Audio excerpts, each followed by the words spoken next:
En fin de compte, on s'est rendu compte que le confinement, c'était aussi accentuer des précarités, des injustices. Il y a le confinement des gens qui sont dans leur appartement. Il ne faut pas oublier qu'il y a plus d'1 600 000 personnes qui sont dans des conditions précaires dans leur appartement. Il y a 200 000 personnes qui sont sans abri.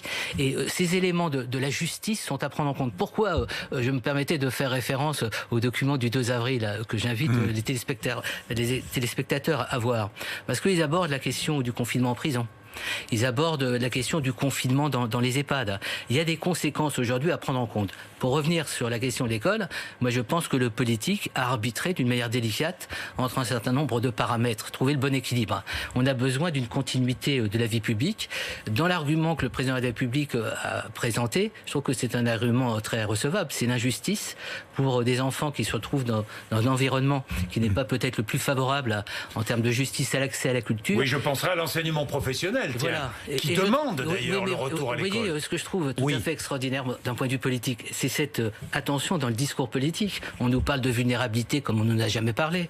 On nous parle des âgés, des personnes, de nos aînés, comme on n'en a jamais parlé. Oui, on les avait oubliés. Oui, tout un ensemble d'éléments fondamentaux de ce qui fait société font aujourd'hui surface. Et il y a une attention, je pense que le président de la République, le gouvernement et un certain nombre de responsables politiques commencent à découvrir ce qu'est notre société.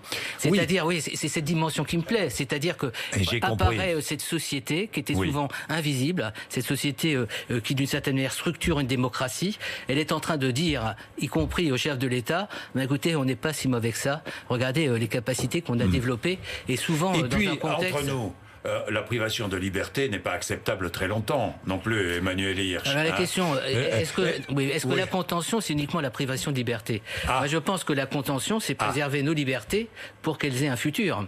C'est-à-dire, quand tu as un intérêt vital, et les gens l'ont compris, ils se sont responsabilisés, ils savent très très bien que c'est une parenthèse, et dans cette parenthèse, des gens ont la capacité de réfléchir, d'intervenir par rapport à l'essentiel. Ça va renouveler aussi, ça va enrichir ce que sera le demain, l'après de notre